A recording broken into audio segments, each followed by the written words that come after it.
Welcome to Potter Watch, where Maxwell Garcia is on the last Harry Potter book, halfway, almost reading the 1 million word fiction series, Deathly Hallows, halfway through it. It's the story where Luna, Neville, and Ginny try and steal the Godric's sword from the headmaster's office, and Ron can't go to Hogwarts because of Spattergroit. Yeah, well, those two things did happen, but it starts off with a badass scene from Voldemort, just chilling with his Death Eaters around him. Now responding, just hearing all this good news of Muggles' families starting to die and all this chaos and mystery. Voldemort's liking it. But Voldemort's looking for not Ollivander, who makes the wands in Diagon Alley, another wand maker, and we find out later why, and it's because of the Hallows. The Hallows versus the Horcrux. And I gotta say, this book so far is the best book.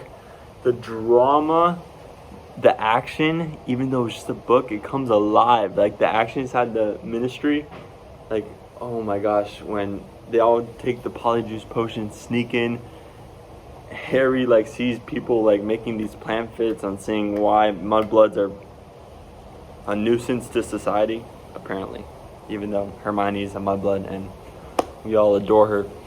And Harry goes down to the bottom floor where Umbridge is back, and Umbridge is tut tut,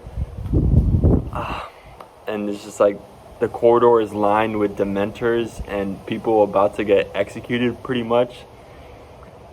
And Creature gets completely with redemption here. It's like Harry Potter and the Creature redemption story. Because he actually is the reason why Harry and the gang actually destroyed the first Horcrux, which they left off with in the last book, and that's the RAB. And the RAB was belonging to someone in the Black family, but Mundungus took it, and Mundungus was the reason why Mad-Eye Moody died, because Harry had to leave the Dursleys' house to go somewhere else, and then in that chaos, Voldemort caught him down on sticks and Hagrid's motorcycle. Boom, boom, boom. Mundungus actually stole the locket, but then Creature got it back from Mundungus, and we love Creature now. Even though, he's actually even nice to Hermione and Ron, which I was surprised about. It was kind of like a 180, but it made sense because house elves aren't really treated with respect. And then once Harry and the gang started treated Creature with respect, Creature respected them. There's just... And the Dursleys saying goodbye, touching moment. I did see that scene on YouTube, and then I already said this, but Harry and the gang went inside the Ministry of Magic, or since the Ministry of Magic got sacked, which was revealed at Bill's and Flora Declore's wedding, and that Rufus Scridgemore is dead, and they have a Crucius curse on whoever's leading the actual Ministry of Magic. Arthur Weasley and Harry meet, and it's awkward because nothing could really happen there, but you can see how Arthur's still on the good side. And Harry goes into Dolores Umbridge's office, because she's overseeing these people make the pamphlets. I already said that, with a Mad-Eye Moody eye, and Harry doesn't allow that. He takes the Mad-Eye Moody eye, sets off this little bomb which he got from the Fred and George shop. So many connections. And he's in the office, he sees an Arthur Weasley file, because all Muggles have to file to get executed. It's kind of like the Jews in the Holocaust, same exact parallel here. And Harry and America are gonna come out on top. After the whole magic is might thing, they finally get the locket. The locket is cold. It kind of has this still, but sometimes beating, frozen heartbeat, and just makes you crestfallen every time you put it on. It's kind of painful to actually be in charge of it on you. Either way, they go from the magic and might, and they have to disapparate. Is that apparate? They apparate to a location, but then they can't go to Tram 12. They can't go to 12 Gromald Place, and this is what that means. Man, it's hard to talk about my thoughts on a Harry Potter book, and I'm only halfway, and it's like just, man, the runtime on this video is already going up. Okay, so they have the locket, but they have no way to destroy it. Because they have no way to destroy it, and Dumbledore didn't really leave them any clues other than the things in the will. Hermione got a childhood story tale book. Harry got a snitch and was supposed to get the sword, but the fake sword, because Dumbledore made 2 swords. The fake sword is at Hogwarts.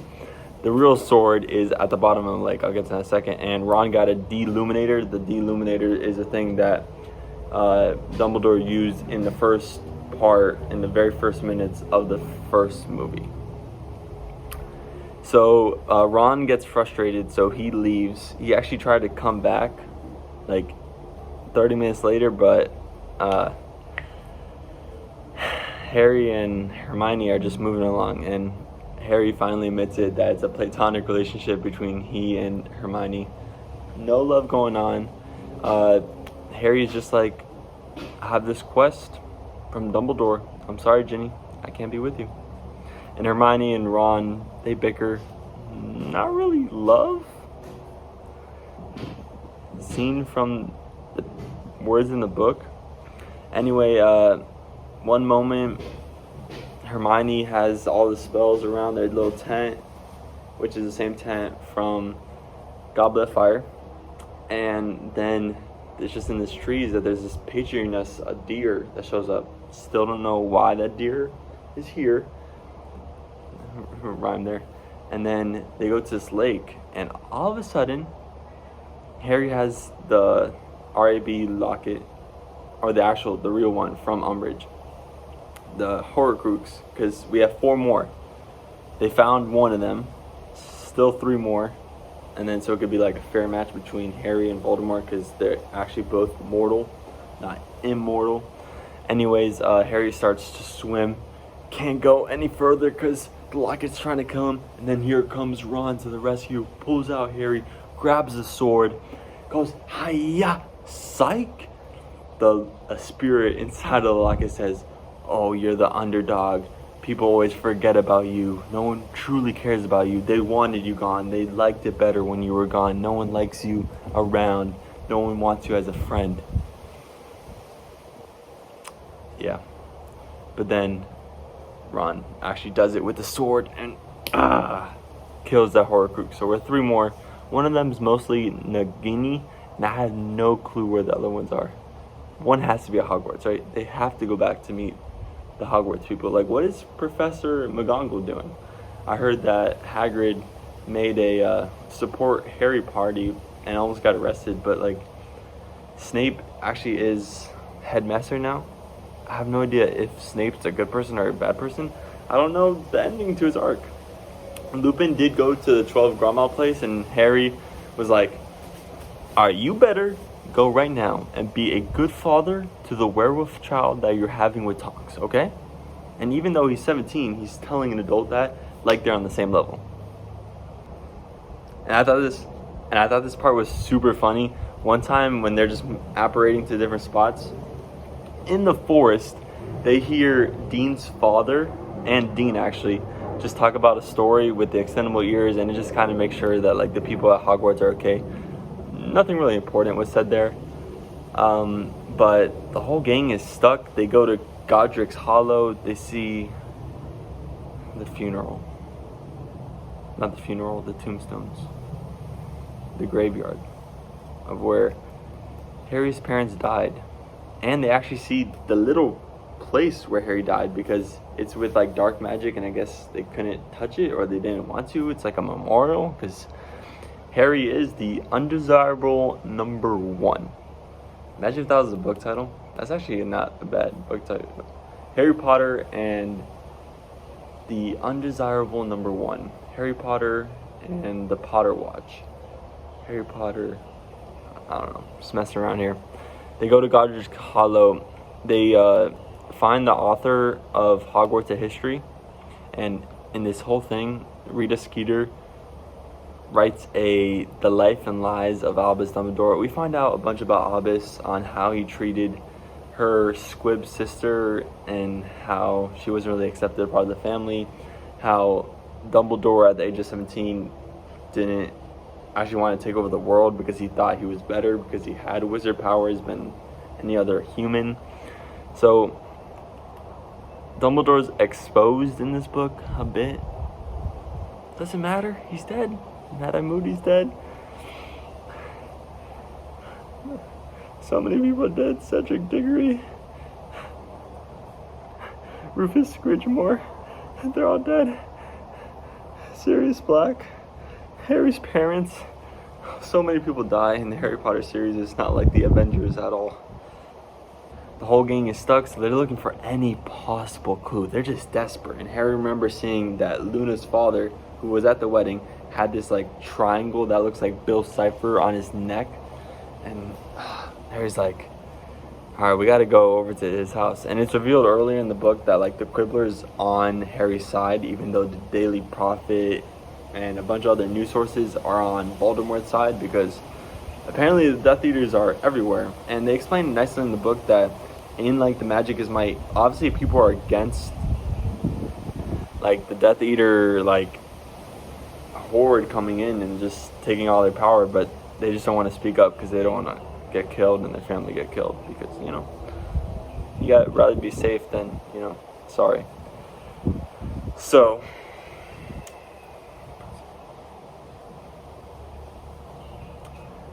we're going to Luna Lovegood's house, and it's around winter break, and Luna Lovegood is not home, but we think that she's fishing for some soup. And it turns out that Xenophilius, they played this up really well. I did not see this coming. I did not. That Zeno was actually turned to the dark side. And he turned to the dark side because the dark side took his daughter. So it's either he turns to the dark side or they kill Luna.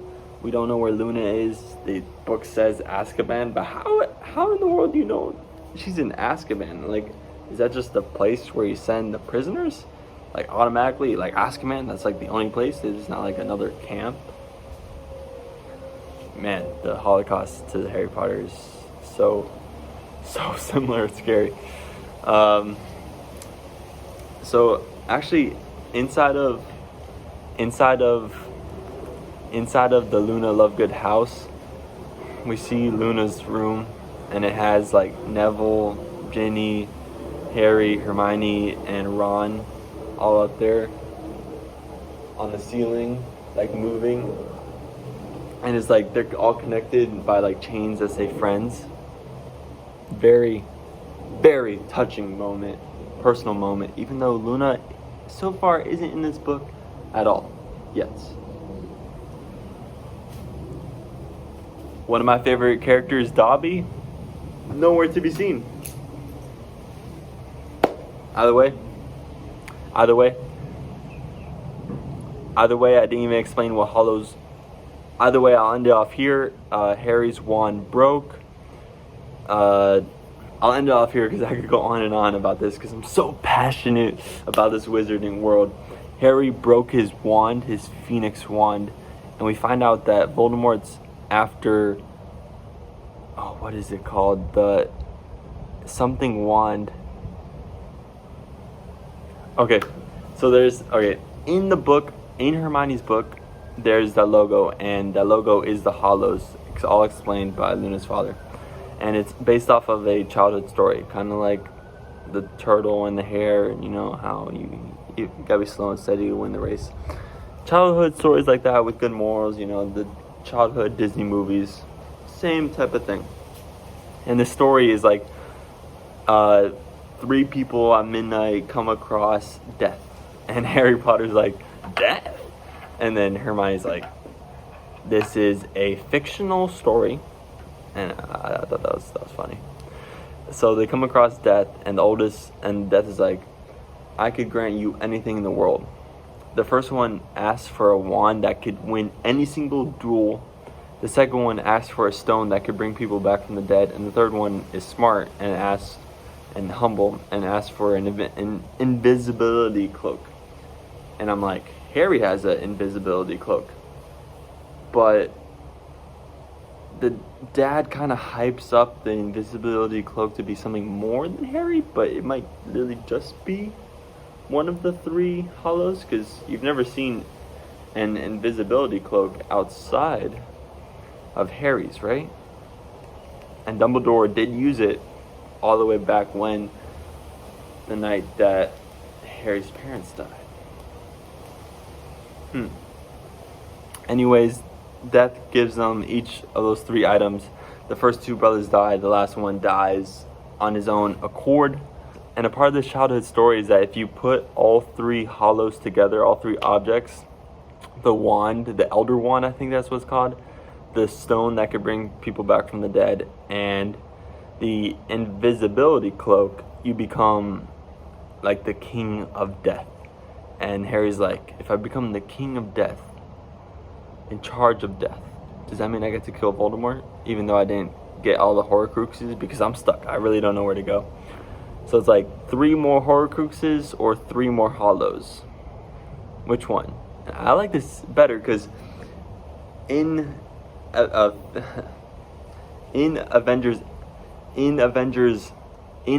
Infinity War, it's just like the 6 stones are the only way to get power. But in this book, there's 2 different ways, and you're halfway through the story and you still don't know which one's Harry and the gang's gonna choose, or which one's just gonna sprout upon them. Like, oh hey, that's the wand right here, just on the ground out of nowhere. Oh, that's a convenient plot device. Oh, thank you very much. Dumbledore left Harry a message with the snitch that he gave him. I will open at the close.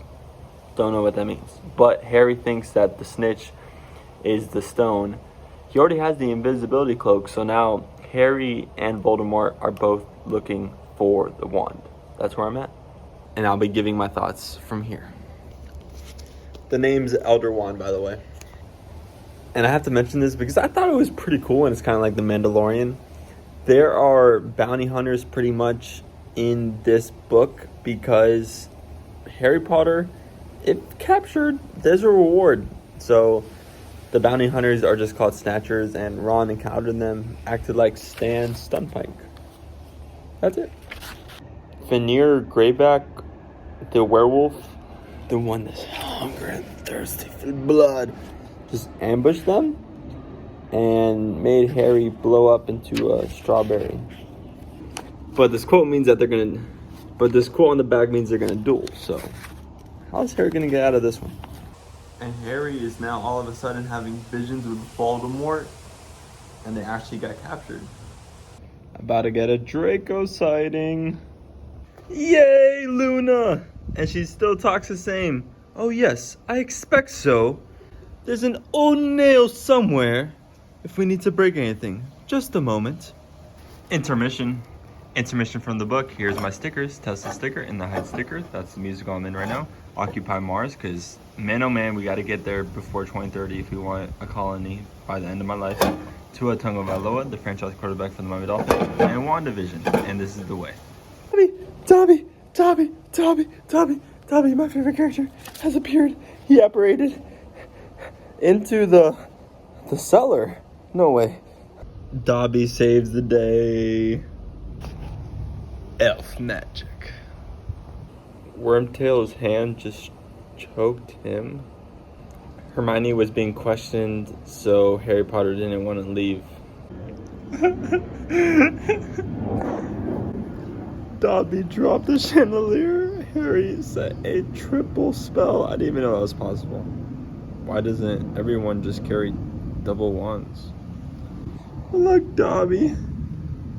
Dobby has no master. Dobby is a free elf, and Dobby has come to save Harry Potter and his friends.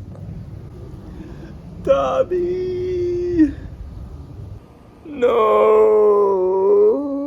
Dobby got stabbed.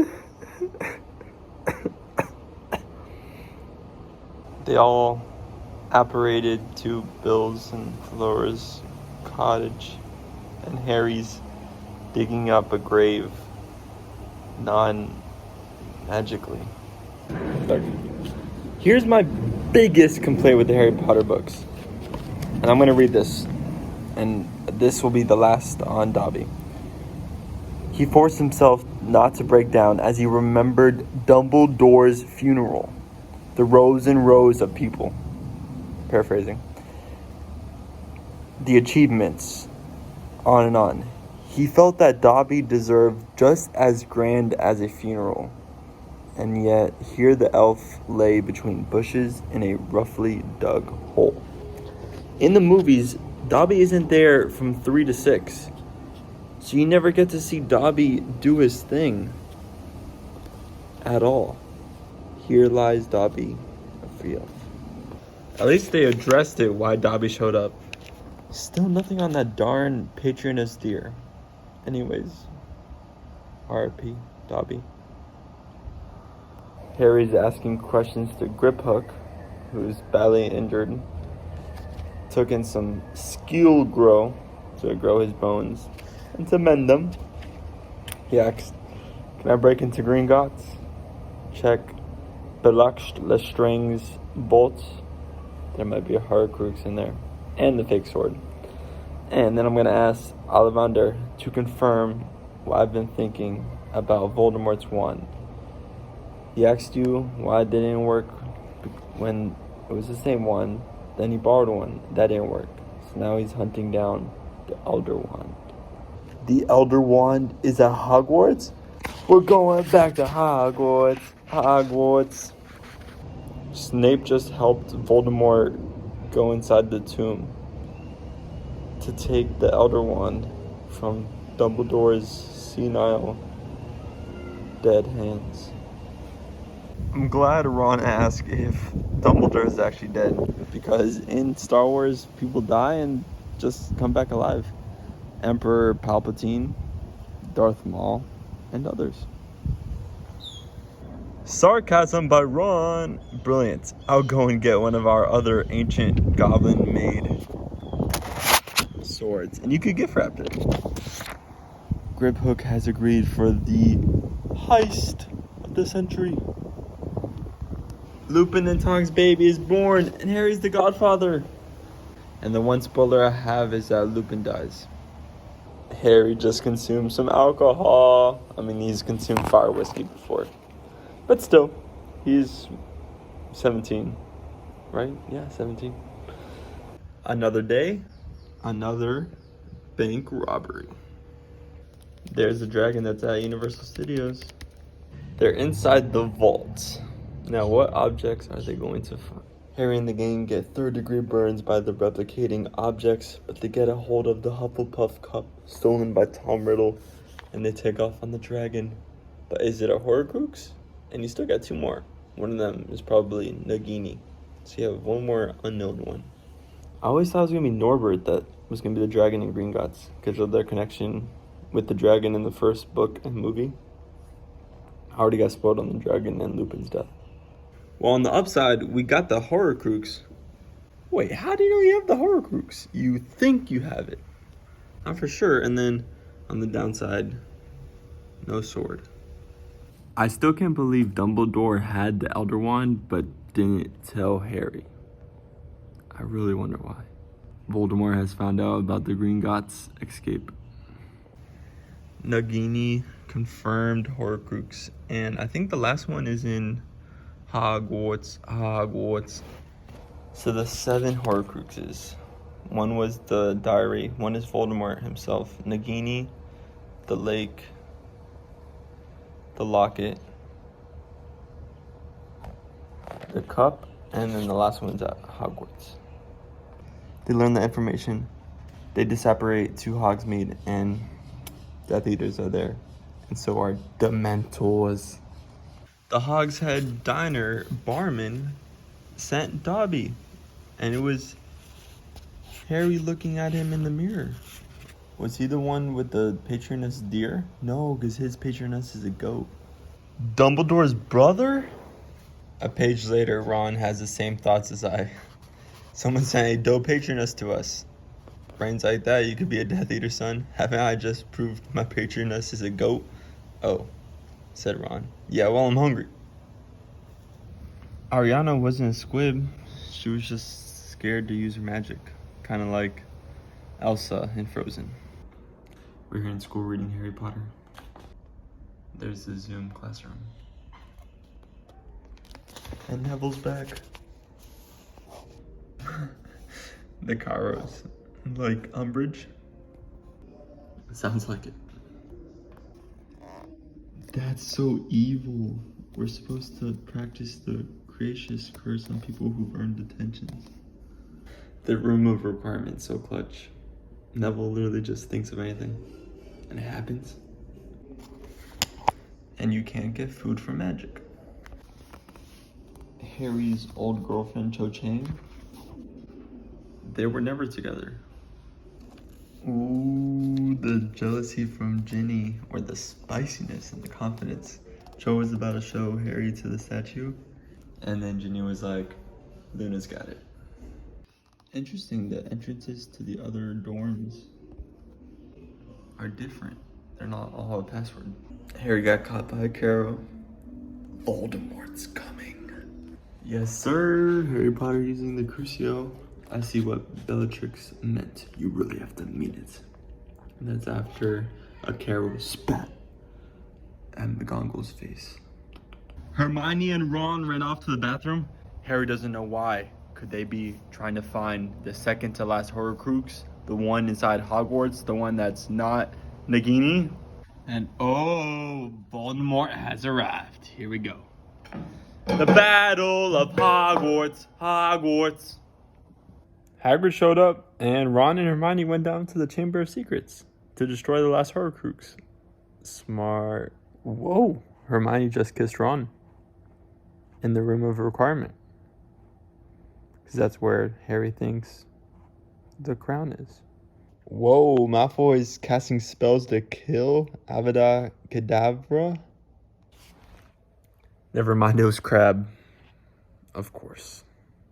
The room goes up in flames. Harry grabs everybody and also grabs the tiara. Fiendfire? The fire? Destroyed the Horcrux?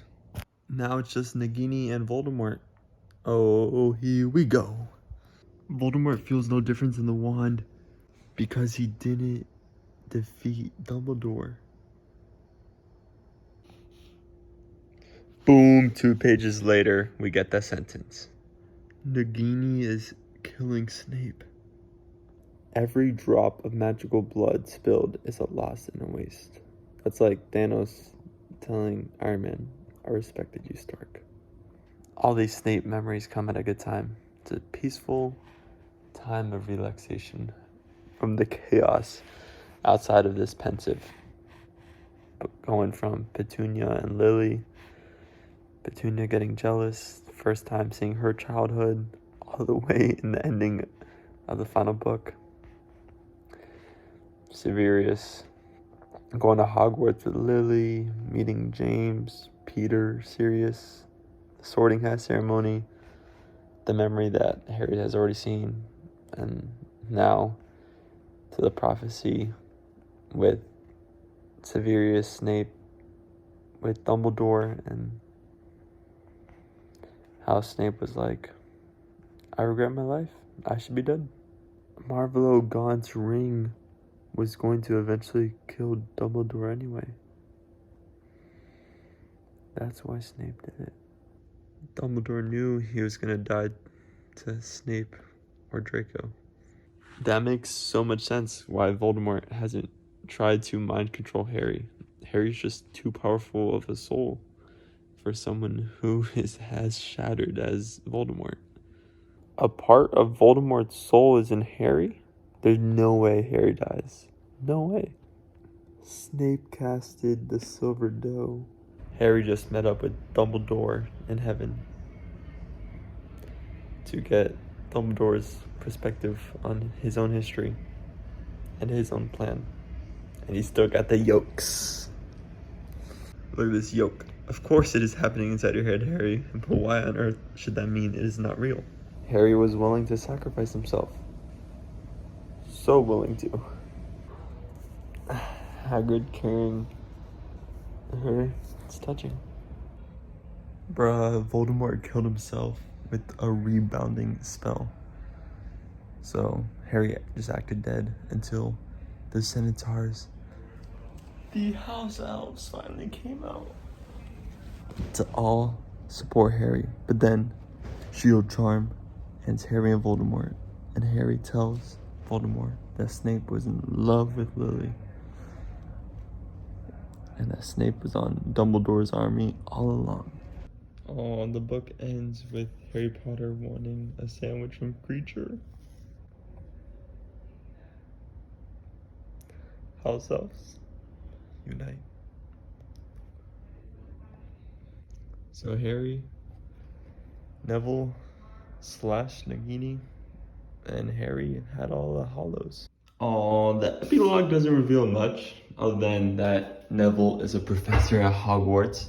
Draco has a family with little Scorpion, and this story is really just about Ginny and Harry being married and saying how Teddy Lupin is going to Hogwarts, already snogging somebody. And this is Albert's Severus first year at Hogwarts, and he does not want to be a Slytherin.